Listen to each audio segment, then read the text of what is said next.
you own a business, you work in a marketing department, or you just kind of like are an observer of how things work in business and marketing and digital and AI and Costco. All of those things come together, but you should go on and tell your friends about it.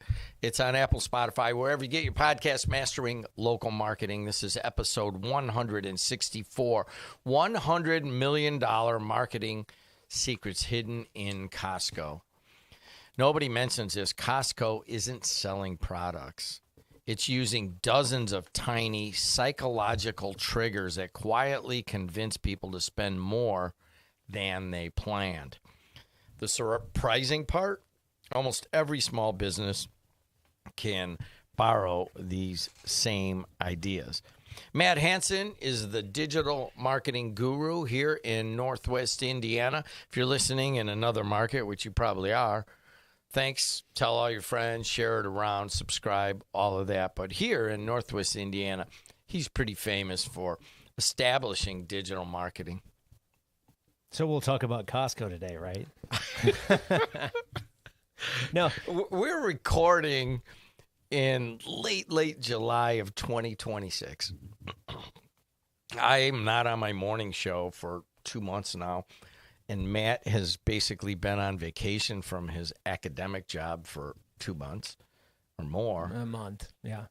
And we're in great moods because we're not dealing with all the hassles. Yeah, that's good. We can see clearly when we walk into a Costco that all these triggers are going on. Now, it's very similar to when you say you go to a movie and you could say, all right, this person killed that person, and then this person slept with this one, and then you can see the plot going down, right? I tell my wife that. I'm making predictions in her ear now, and she's like, stop doing that.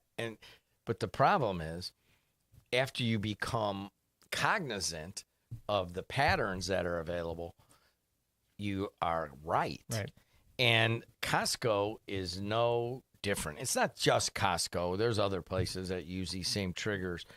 But their treasure hunt effect is pretty well known. Tell us about it. Yeah, no, are you a Costco member? My dad is, and sometimes I steal his membership because we have the same name.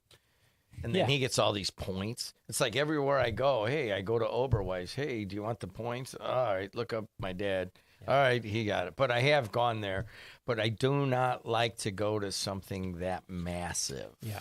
And it's far. So we have this thing in my family. Like, my wife absolutely loves to go to Costco, and my kids love to go to Costco, and I absolutely despise it because I'm, me, by now everybody knows me, but I like to get in and get out. So if I've spent more than 20 minutes in a Costco, that's a bad thing for me. But when I take my wife and I take my kids and we start down the path of going around the store, it becomes a treasure hunt for them and a treasure hunt for me because I lose all of them. They take off in all different directions, and I have no idea where they've gone. And it's literally just Costco. And the reason being is you go to a Costco and there's always new stuff. The middle part is always seasonal. My wife is looking over there, looking at the flowers, at the plants. Next thing I know, she's looking at outdoor furniture. Next thing, she's over looking at some printer. She's around the corner looking at some gluten-free option of something. And, she's just all over the place. And she loves it. She'll spend an hour and a half in there just looking through everything, but she doesn't go in order. She's just she's constantly being led from one point to another based on vision. And my kids are the same way. And I've tried to train them to shop like I do, but it doesn't work, right? And if you watch people as they walk into Costco, it's not necessarily like people have their list of things that they're going in for. But the amount of things that you walk out of there that you didn't plan on buying is huge. And it's just because it's the store. It's what it's meant to do. So think of it in terms of, if you own a retail business, when people walk in, they're looking for something, but they're finding other things as they shop. But you can take really good lessons from Costco because they change product around. And, it doesn't always have to be new product. And we used to do this all the time. We would move the entire store around because when people would walk in, they're like, oh, you changed it around. It's a bunch of new stuff. No, it isn't. We just basically moved it around the store and added a few new things in there. But, Costco can give you that frame of mind if you walk in there and look at it and go, where are they trying to pull me into? Right. So there are certain areas they're trying to pull you down, certain aisles. They're trying to pull you into that middle section, which is all the seasonal stuff. It's funny. Even the carts they're always in different places. Right. So when you're heading into the summer, they had all kinds of plants and everything where the carts were, and the carts were out in the parking lot. I'm sitting here going, okay, well, now I'm adding to this store. But it's interesting. The next time you go to Costco, if you have a friend that has a Costco membership, a family member, and you're not a member, when you go in, and it's kind of the same thing with Sam's Club, but when you go in, you start to notice that you're being pulled in different directions that you may or may not have normally gone in a normal store. You mentioned the word membership. Mm-hmm. That is key even for online businesses right now. I mean, we were talking ahead of time what, basically how I'm going to sell ads is like you got to be a member. And a lot of websites will do that. Hey, sign up. It's more half subscription, half membership. Costco is strictly a membership, and if you have that, you feel, you feel kind of involved. Like I'm part of it. Like I'm a Cubs fan. I'm a Costco fan. I am in the old Volkswagens club. It's all kind of the same thing. Membership actually promotes buying more. Right.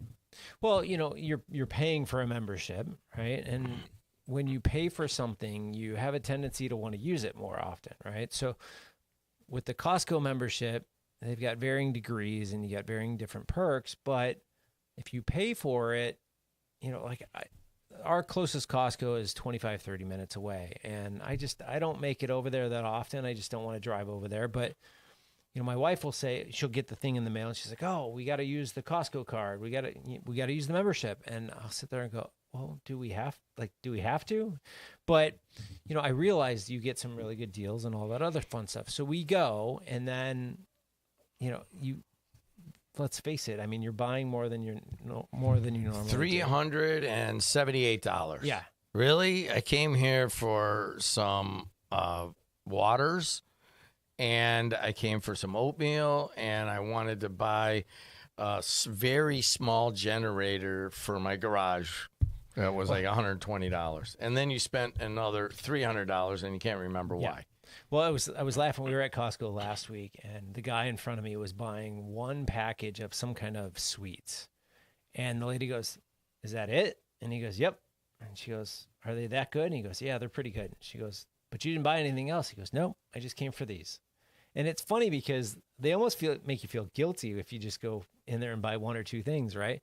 I did that years ago. I went and bought a box of Cheerios. We were out of Cheerios. I used to eat those like crazy. And a lady said the exact same thing to me. But, going back to the membership thing, if you're paying for something, you want to use it. I get it. Like if you're paying for a gym or something else, like a lot of the people that pay for gym memberships don't necessarily go all the time, if at all. But we feel guilty for not going and spending money when we've spent money on a membership. And we just you gotta realize that. So if your business has some kind of, whether it's a membership, a VIP, or, kind of like a loyalty program, even maintenance, right? So talk about an annual maintenance plan. If you buy an HVAC system and your HVAC guy calls you up and says, hey, we've got this maintenance and we want to get that done, you don't feel guilty calling him back to get him in there because it's part of the deal. It's the expectation. So NIPSCO does that now, and you realize, well, they're doing that. Oh, here it is. They'll come out and they'll look at your furnace and they'll check out your valves on the outside and your meters on the outside, and they'll just kind of look around. But I think it's an actual third party that is contracted through the power company here, which is NIPSCO. And I'm like, wow, that's a great business model. Mm-hmm. You partner with them, you sell this. You're never gonna. I mean, if you go in there and you're not going to make that much money on the maintenance. But as soon as you find a problem and they need a new furnace in, oh, well, you need an $8,000 new furnace. Yeah. That's actually real cheap for a furnace, but that's where they would make their money. It's Right. almost the membership can be either one of two things in my mind. It could either be a strategic investment, which is it gets you to come to Costco or NIPSCO and spend something else over here, or it can be the actual financial investment. I'm looking at a lot of memberships as come in, and once you're here, we'll upsell you. Yeah.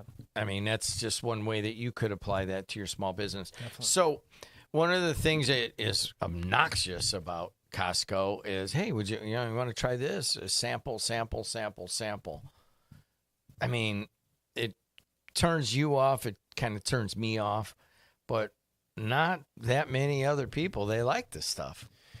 So it turns me off because I want to get in and out, but in the same sense, if I look in my freezer, half of the stuff that's in there is probably something that I've sampled or my kids have sampled at Costco or my wife has sampled, right?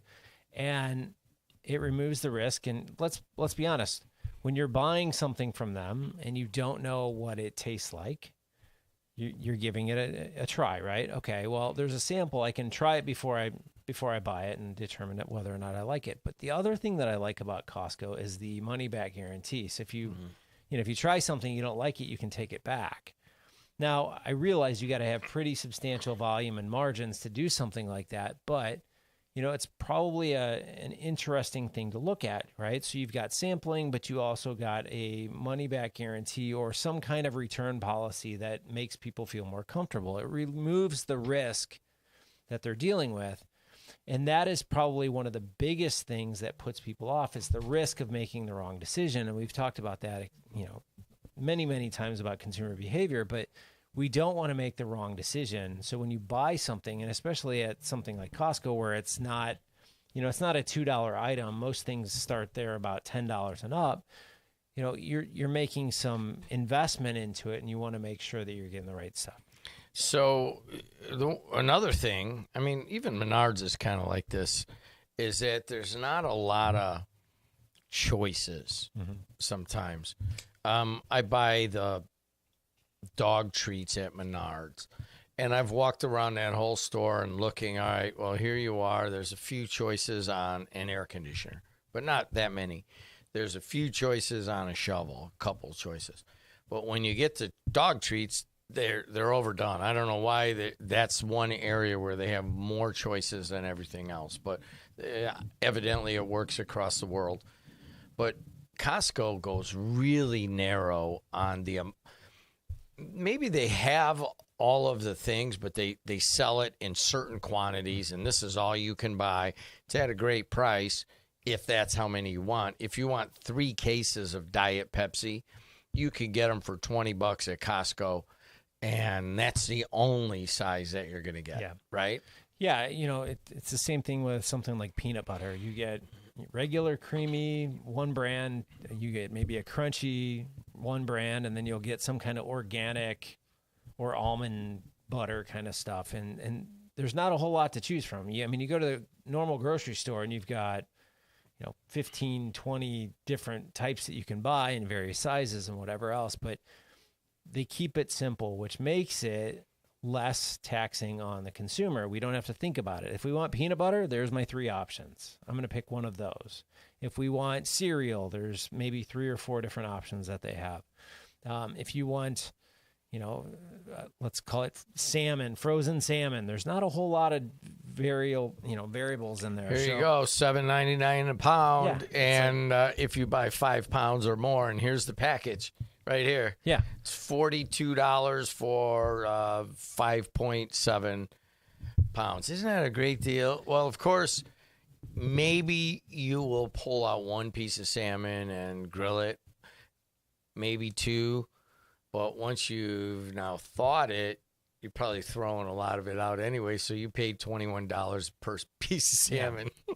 Yeah, but, the nice part with that, again, is that when you take it back to your own business, everybody wants to be everything. It doesn't it doesn't matter if you're a product or a service, we always try to offer way too many options. And when you strip that down and you don't have the various options and you just keep it very, very simple, keep it down to like 3 products or 3 services, 3 different levels, whatever it may be, it doesn't confuse the consumer. It's easier to pick an option. I've seen this, love them or hate them. You go to a family restaurant and there's 15 pages of food. I just want a menu that's got a front and back. I get to pick real easy. I know, like, I don't have to debate over the 7 things that I like on this menu. It's this or that, right? And you turn faster. You get people in and out faster when they don't have to go through all that stuff. And, quite honestly, it doesn't matter what you're selling, product or service. If you have way too many options, you're just confusing them, and they're probably walking away anyway. Right down the street around here is a place called La Milpa. I don't know what a milpa is, but it is a Hispanic store or Mexican store, they call themselves. Mm-hmm. And it's really tight aisles. I mean, they've really grown, and I stop there on a regular basis because my wife wants me to pick up all sorts of Mexican food. But they used to have these little carriers, right? And that was good until they realized, like, I'll fill it up with salsa and guacamole and fresh rice and beans, and then a bag of rice and a head of lettuce, all this stuff. It was just too much. So now I notice they have these really small carts that you can push, but they got 2 levels. Perfect. I'm never really going to shop for more than 2 levels there. But if I'm going to go to Costco, which I won't, and maybe I'm like, all right, I might get a couple of things. So I am going to take a cart because I hate carrying it around. I mean, I had a grandkid once. The grandkid's like running up from one side to the other side of the cart. It was so big. Yeah. What's up with that? Well, I mean, bigger carts mean we got to fill it, right? So, we've talked. I've done research on going in and not picking up a basket or a cart.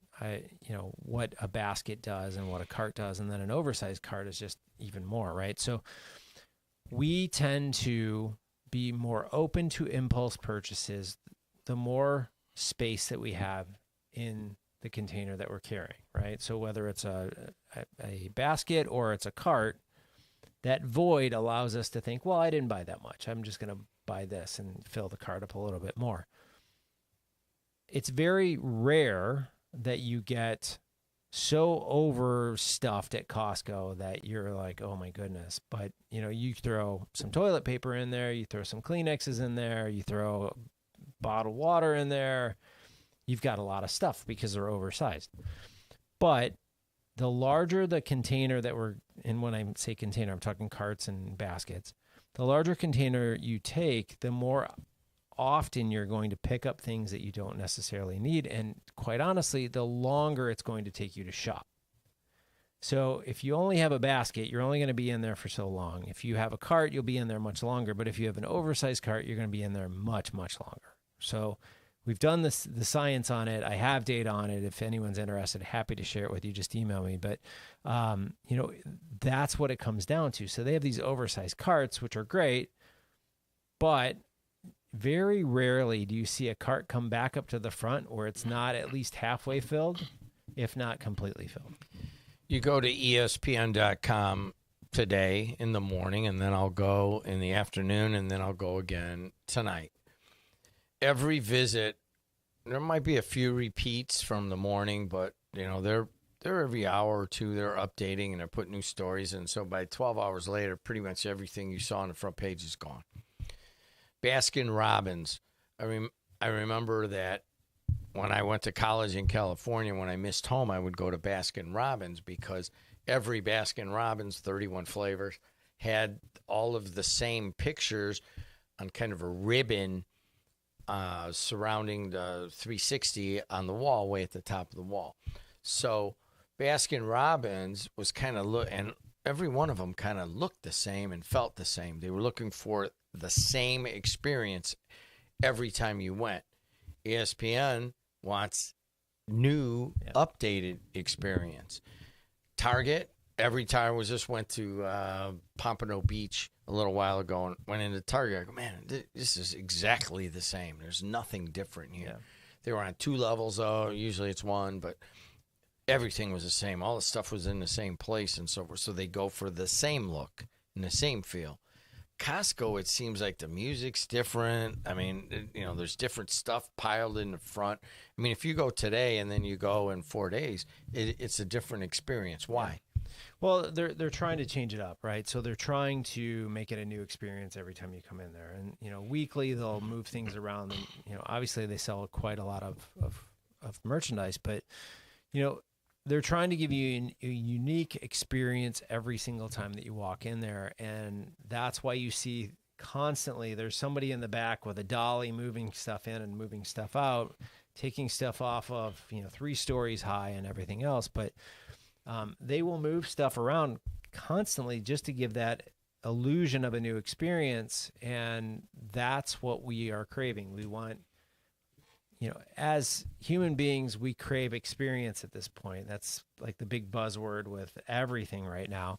And when you walk into a Costco, it's not going to be the exact same thing. Now, there are staples that are always in the traditional spot, right? Your rotisserie chicken is always in the back, and your fruit is always in the one spot, and your liquor and all the other stuff is always where it is. But there are all these other things that are constantly moving around to give it a new look and feel. I was laughing the other day because my son I couldn't find them, and I said, "I'm staying put. Find me." And they said, "Where are you?" And I said, "I'm underneath the giant inflatable dragon, which is next to the inflatable play set on the ceiling." They're like, "Yep, we see you." That will probably be gone the next time I go there, right? So it's stuff like that it's everywhere, but it's a unique experience as you go.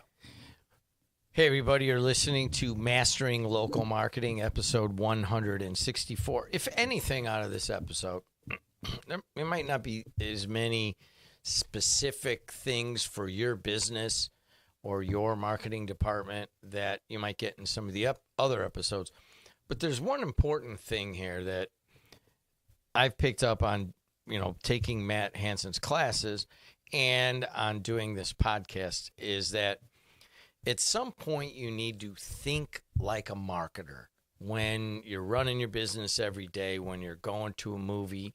How are they getting you to buy more popcorn, and how are they pricing? And you go online and you see how they market it. You can't just look at the movie listings. Now you got to go in where you would buy it and see what the movie's about. And once you're in there, well, heck, I might as well buy the tickets. So there's all these other things that if you start thinking like a marketer, you start thinking like a Costco marketer, they can apply to your business. Oh, yeah, without a doubt. So the takeaway? Yeah, just next time you go to Costco, don't think about your list or how I can get the latest floral or chicken or whatever you're looking for, but think of it in terms of how am I being marketed at every single turn, every single interaction, every single display, every single cart that I'm pushing around, even the checkout process. Like, how am I being marketed? Because, I was laughing the other day. They have this person walking around and scanning your stuff before you reach the cashier at this point to move faster, right? So they're speeding up the checkouts to get you through quicker. And I mean, that's marketing. And what can you do in your own business to speed things up to get people moving faster? So that's what I would say today. Just don't think like a shopper, but think like a marketer when you're there. Think like a marketer, episode 164, Mastering Local Marketing. If you want to email Matt and get any information on some of this stuff, we're going with Matt at masteringlocalmarketing.com, correct? Yep, that works. And you could just, send it to him. If you want to be a guest, or, just let us interview you for a few minutes, even doesn't matter where you are in the world. We'll just put you on Riverside or on a Zoom and put you on the screen and say, hey, how does your business? What have you learned? We would also like that. Just email Matt at masteringlocalmarketing.com. Thanks a lot, Matt. Thank you.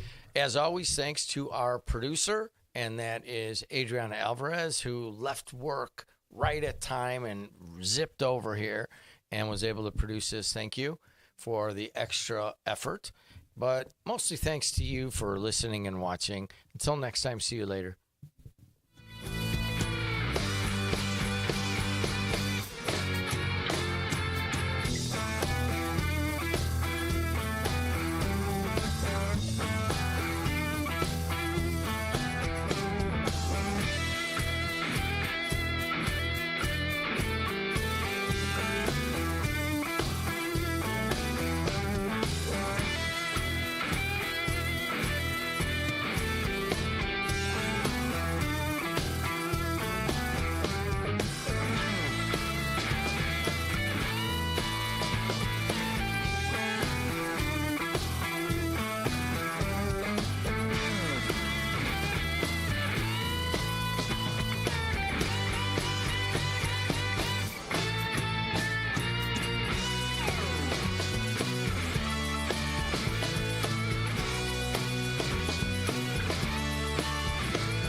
episode 165. Would your business be stronger without social media?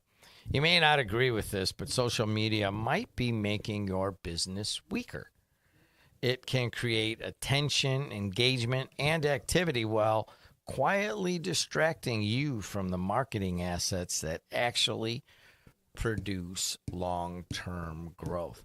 I'm interested on this one. Yeah. Not that I'm not interested on the other ones, but Have I bored you? No, this one's interesting to me because everyone's first marketing task is social media. oh, Right? That's what you hear. And that's fine. I mean, I'm not knocking social media at all. I think it's a great asset. I think it's, free to some degree, but there are some hidden costs, and that's kind of what we're talking about today. But I was talking to a client this week, and they have they've made 3,000 posts over the length of time that they've had their accounts. and they have You know what? 30,000 impressions, so they've gotten 100. No, per. we're not doing CPMs on this. But, basically they posted 3,000 times, and quite honestly, they're kind of pivoting their business again. And it's not where they want to be. It's not producing results that they want. And the funny part about that is, what does 3,000 posts take you? How long? Well, that's let's a lot do of time, this. right? All right, let's just say a post takes you. Oh, what would you say? Can you? Our producer is somebody who's very well versed in AI, and that is Adriana Alvarez. How long does the average Facebook post for a business take to construct? For a business, not an individual. Can you look that up and see if you can get us a number? What do you think? I was just going to tell you how long it takes us to post on Facebook. How long? If we have the content made and it's just that we need to put the content out with a title for some description, then it takes not even 10 minutes. And that just includes the upload time. But yeah, so you're talking about uploading. But what about the content itself, right? The content itself can, depending on if you want to just do like a flyer for an event, put it into ChatGPT AI, and some AIs will take maybe at max 3 minutes to create. But still, all right. So All we're right, at roughly. let's say it's a half hour. Okay. So if you did 3,000 posts, it's just a half hour. That's not creating the content. Some people got to go shoot it and everything, but let's just say it's a half hour, which is probably low. Then they've done 1,500 hours. The average work week is 40 hours. So 40 times I'm just going to say a lot. 40 is 1,600. So the 3,000 posts that they've done has taken 40 weeks of full-time work. Right. That's what I mean, right? Like, that's a lot of work. So, I get it that there's some benefits to this, but we're trying to shed some light here, right? So people that just post to post, that don't have like a real strategy, that don't really, aren't seeing real results, they're not learning from it, they're not, they're just doing it, right? They think it's progress. And I'm not saying it isn't progress, but what I am saying is, if I were to spend all of that time doing that, is there something else that I could have done instead that would have taken my business to the next step and just forgotten about, not necessarily forgetting about social media, but not necessarily putting that much time and effort into social, but maybe my business is more of a person-to-person or a phone call type thing. What if I spent those hours that you were just talking about on the phone calling people? Would I be in better shape today than I was doing all of that work? And that's what we're talking about today. It's not that social media is bad. We're just simply saying that there's an opportunity cost. And all about this back with your trading. There's an opportunity cost. If you're going to do something, you're leaving something else on the table. Right. So going back to your trading background, let's say there's a stock A and you're looking at it, but there's also stock B and C, and you bought stock A, but B and C could go up as well, right? We don't know. We can predict. We think we know what we're doing. We don't know where the markets are going to go, right? But sometimes A will go up. Sometimes B and C are going to go up. So in reality, what we're saying here is, if you know what marketing is working, you should put more time into what's working than you should into something that kind of you think you need to do, right? Busy work. And I've run multi-million-dollar campaigns this way where I will literally sit down and go, all right, give me all the data, give me all the conversion rates, give me all the average orders, and let's work our way backwards. What's the budget? And we look at the budget and we say, okay, well, let's exhaust this one because this one produces the best. Okay, we can't buy any more from there, so let's go to the next one and the next one and the next one. And basically what we're doing is we're buying the best results that we can get. So when you go back to your social media and you look at it and you say, well, I've posted 3,000 times. Can I tie any of that back to revenue? Some people can, some people can't, right?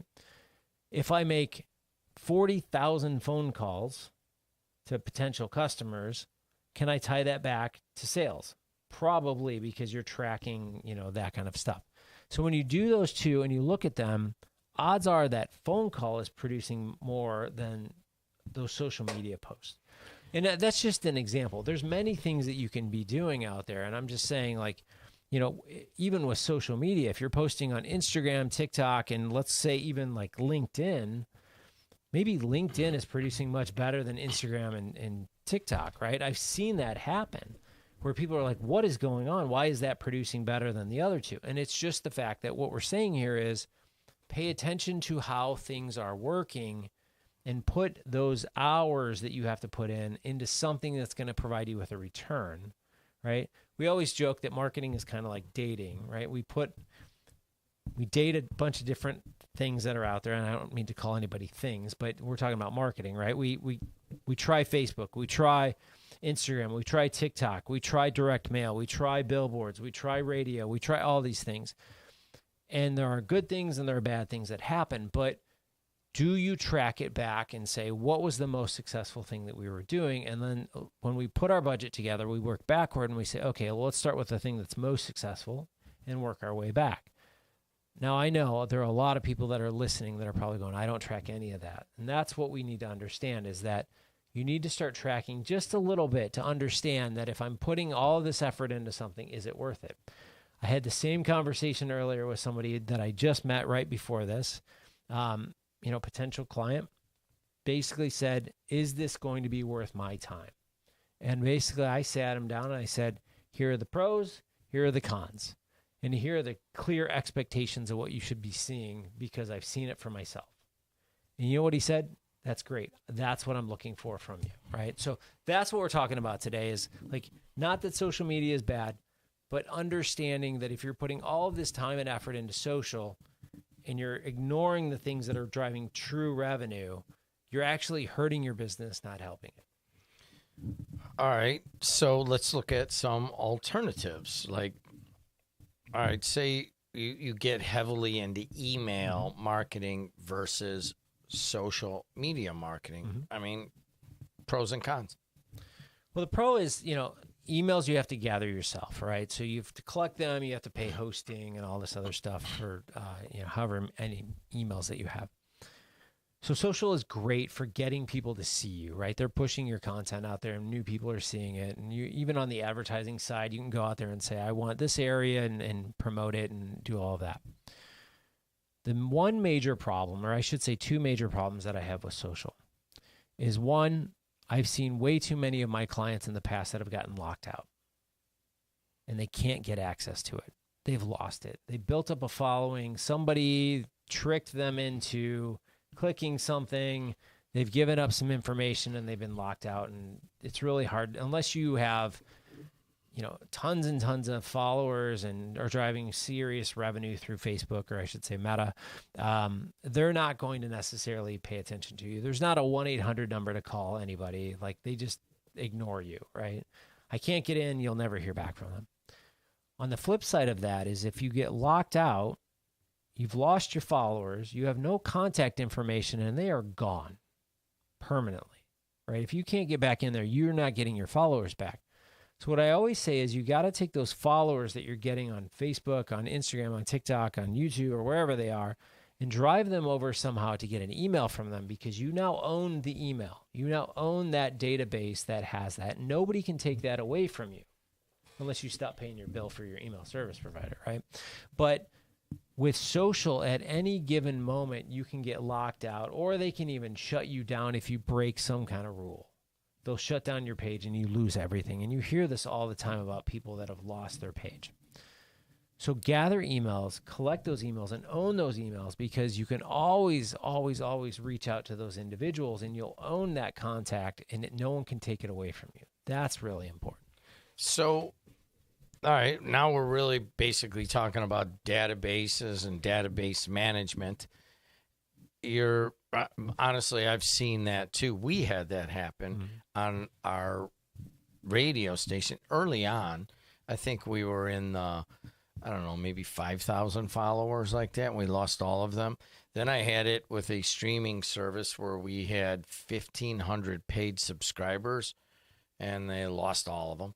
So, I mean, this personally we've seen twice. And we won't, if it happens a third time, you know, we're not that dependent on social media. We stream our own stuff. We have radio stations, that kind of thing.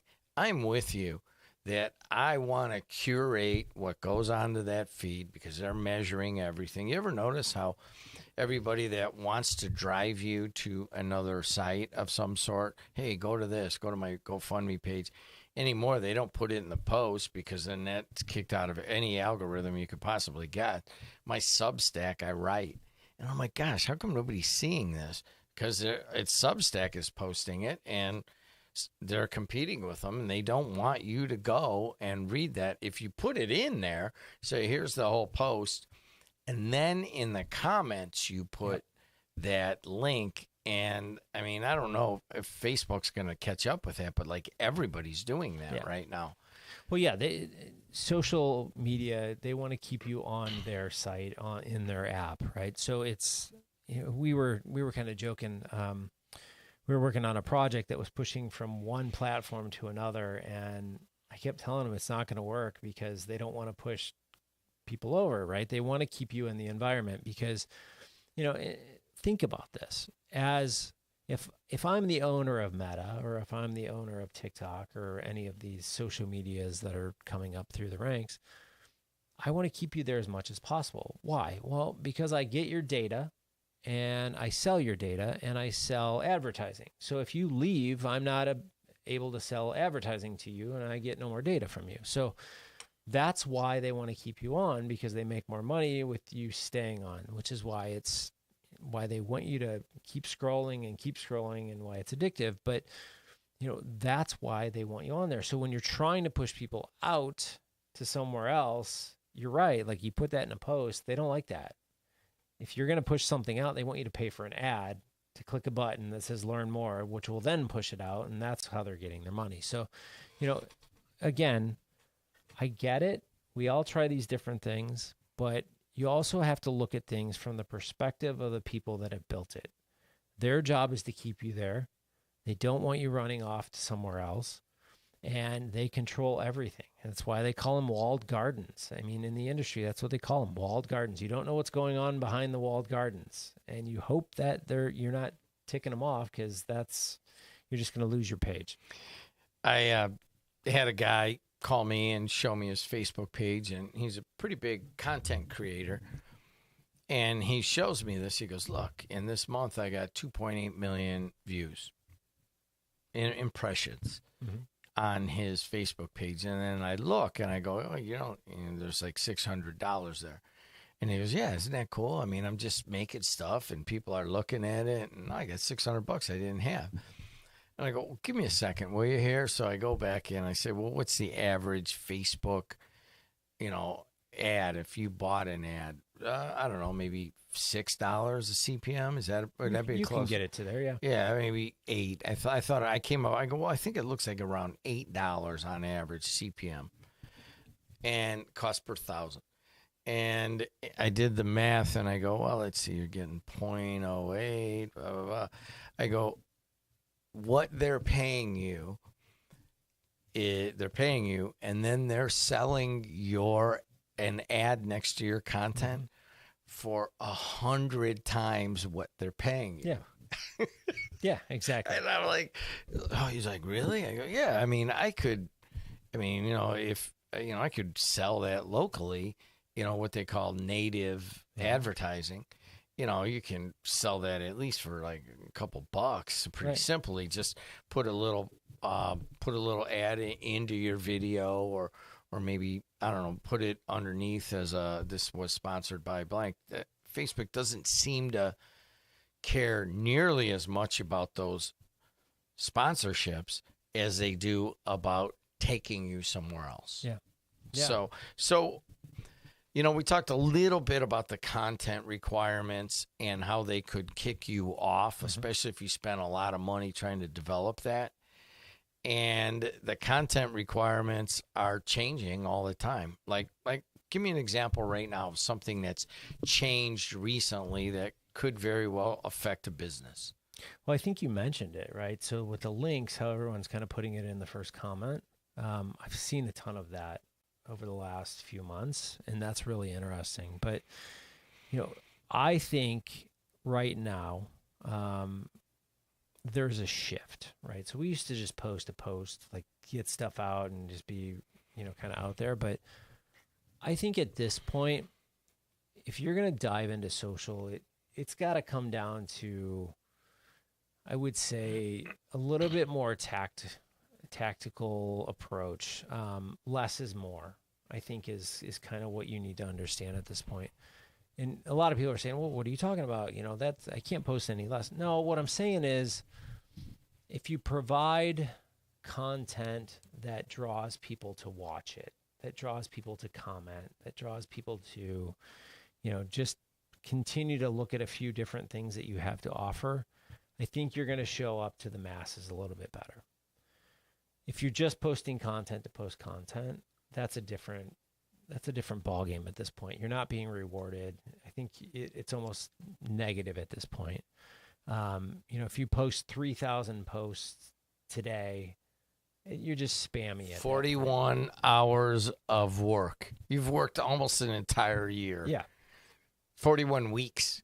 Yeah. Yes. Yeah. Holy So moly. that's what I mean. Just realize that when it comes to content, though, if we're comparing it to other marketing channels, let's say you built let's keep this as the own side of social media versus, we can even do own versus paid.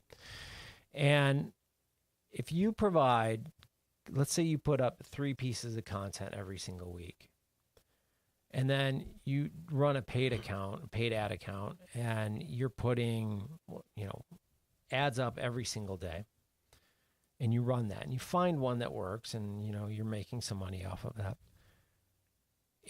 You can run that ad as long as you want, right? Like, you could run that ad for 7 years, really, if you wanted to, and never touch it. And I've seen people do that. I wouldn't recommend it, but you can do those types of things. What would it look like if you posted the exact same post on the own side of it, on your Facebook page or your Instagram account or your TikTok, like the same video over and over and over and over and over and over again? 7 likes. Nobody would ever follow you. Nobody would, they'd unfollow you like crazy. So what we're saying is, if you are doing own social media accounts, it's a constant of, you have to think about more content. Like, you can never stop thinking about the content. I got to put more. I got to do more. I got to do more. Right. Whereas you can run an ad for 30 days and just forget about it and just say, okay, well, it's running, it's producing, just let it run. I've got some clients that have run, they let ads run forever because they're producing so well, right? Like, they're just like, don't touch it.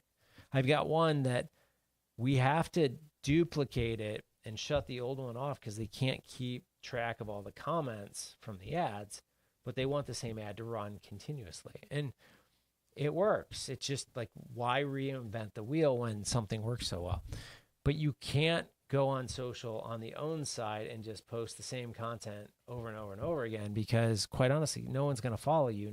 It's never new content. So why would I even bother?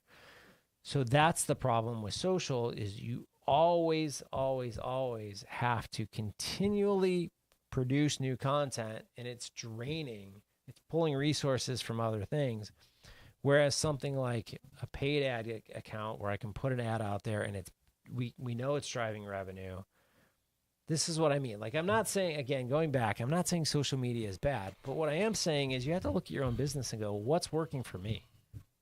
That is the takeaway. He's Matt Hansen. He is the digital marketing guru. If you got any questions that you want him to answer or any input whatsoever, Matt at masteringlocal.marketing.com. Thanks a lot. Thank you. And hey, while you're out there, give us a review on Apple, Spotify, and we love reading anything that you guys are putting out there.